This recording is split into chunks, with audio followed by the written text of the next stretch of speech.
y a la vecina Flor de los sábados. Un beso, un beso. Antonín, contame un poquito de Crave, vos que lo conocés de Purrete. Mira, a mí me preocupa mucho el hecho de que él saliera a decir eso ayer.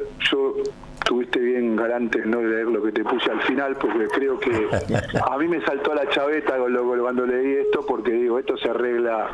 Me hace acordar una película de Woody Allen de Manhattan, que Woody Allen dice, están entrando nazis a Nueva York, dice, y entonces dice, preparemos, no, dice, no, compremos bates. Yo ya leí en el Times lo que son capaces de hacer estos muchachos. Sí. Entonces digo, es como eso, ¿viste? Es como que ya llega un mundo que vos decís no se tolera más. Yo creo que el título lo puso afortunadamente un querido escritor Martín Cohen cuando habló de que estamos viviendo una crueldad de moda, que la crueldad está de moda.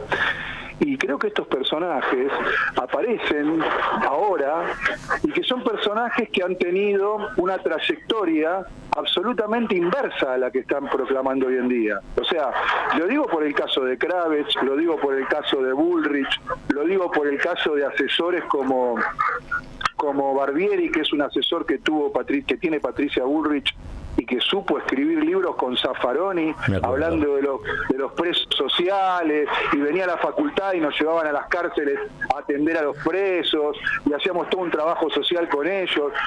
Ese tipo que había sido originariamente un secuestrador, después terminó siendo una persona que se compuso, que anduvo bien, que hizo las cosas como tenía que hacer, y después termina siendo un tipo que encubre el caso Maldonado.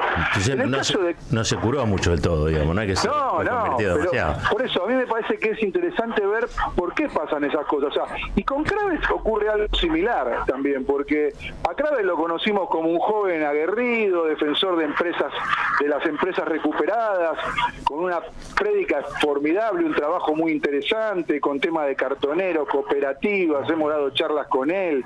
Él fue diputado electo por la lista de Bonazo, estuvo en el gobierno, apoyaba al gobierno kirchnerista, era muy amigo de Alberto Fernández. De repente, bueno, el amor, la pasión, yo no me voy a meter en esas cuestiones, pero él, digamos, hace un salto muy grande cuando se va a trabajar ya al municipio de Lanús con Grindetti y a dirigir la seguridad en ese lugar. Y ahí me tocó volverlo a tratar del otro lado del mostrador, porque por la tarea de Acumar teníamos que articular operativos o cuestiones. Y resultó ser alguien absolutamente ineficiente y nulo para la tarea de la seguridad, que no solo, digamos, se deslindaba de cualquier situación, sino que transformaba en delictivo cualquier hecho que tuviera que ver con el tema de la pobreza. Nos ha pasado tener que relocalizar familias o tener que relocalizar lugares donde ellos no querían ir porque tenían miedo al narcotráfico, porque tenían miedo al narcomenudeo, porque tenían miedo a lo que sea, y lo teníamos que resolver nosotros con el juzgado, y ellos miraban.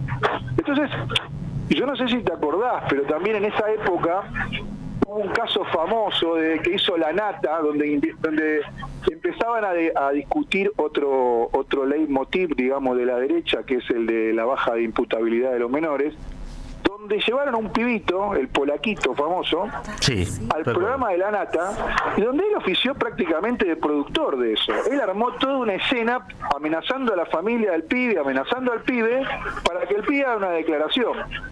Yo digo, esa persona, yo creo que si vos venís de un proceso donde fuiste solidario, trabajaste con los que más peor estaban en el 2001, te arremangaste, ayudaste, colaboraste, hiciste una tarea impecable, yo no puedo entender que no te quede nada de eso, que no te haya atravesado tu sensibilidad, tu empatía, tus creencias, tu ideología, qué sé yo, tu misericordia, si querés, para poder llegar a decir cosas como las que dijo ayer.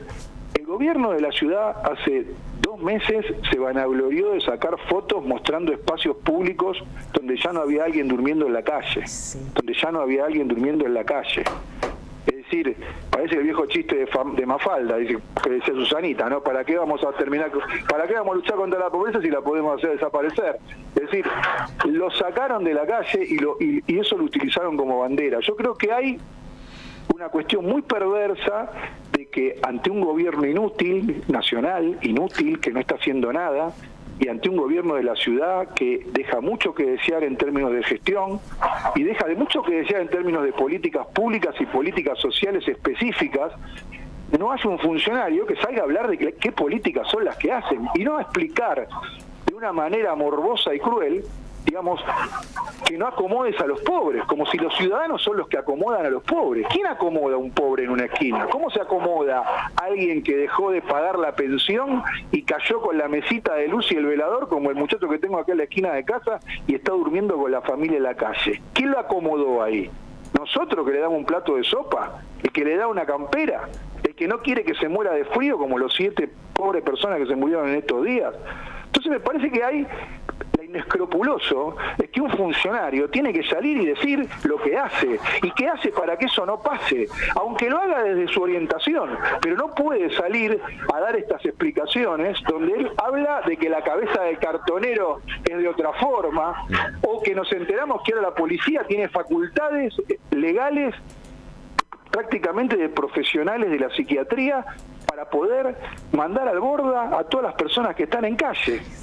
Estamos hablando de algo que es absolutamente cruel, y a mí me parece que lo que más me preocupa es que haya una naturalización de esto, es que lo empecemos a naturalizar, es que estos discursos, fíjense, estamos hoy conmemorando lo de la AMIA, acaban de hablar de la visita de los diputados que fueron ayer a verlo a Astiz y a esa otra porquería humana de Alberto González.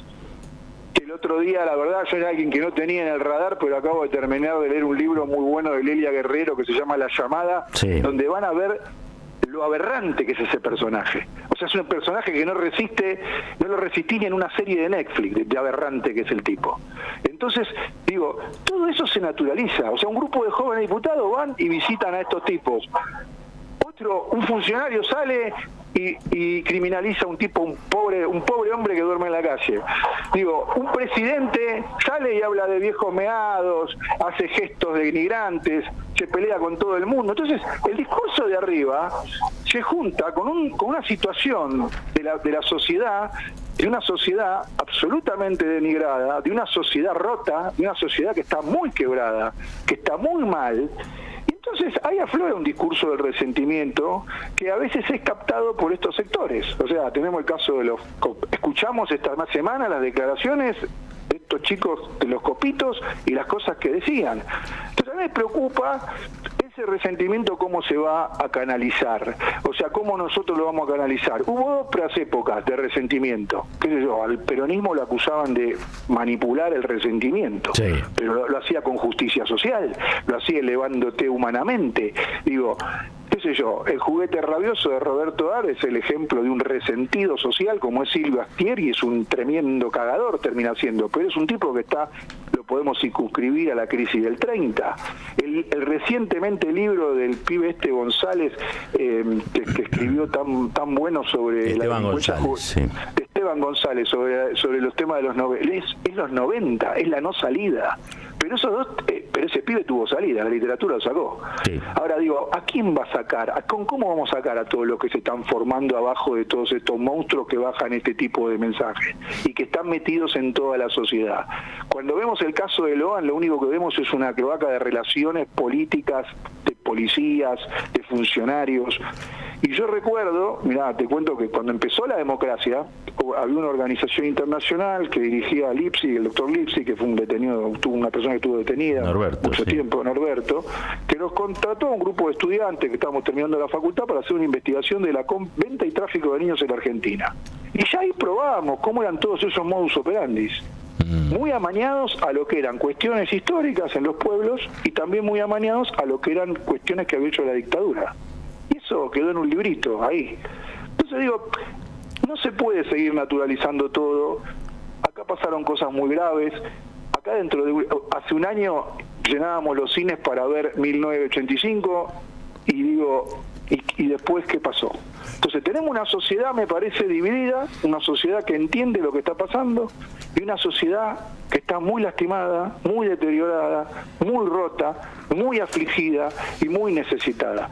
Yo creo que es menester que nosotros pongamos el servicio de esa sociedad a entender y a comprender lo que pasa, porque si no se van a naturalizar estos hechos y este tipo de personajes van a salir a hablar con total naturalidad. Yo no admito que un funcionario público de seguridad en el caso de Kravets, no salga a hablar de la política que él tiene que hacer, o de la política social que tienen que hacer en la ciudad de Buenos Aires, y no salga en un tono moralizante a decirnos, a explicarnos la maldad que está suelta en las calles y que se acomoda por culpa de que un vecino acerca un plato de sopa.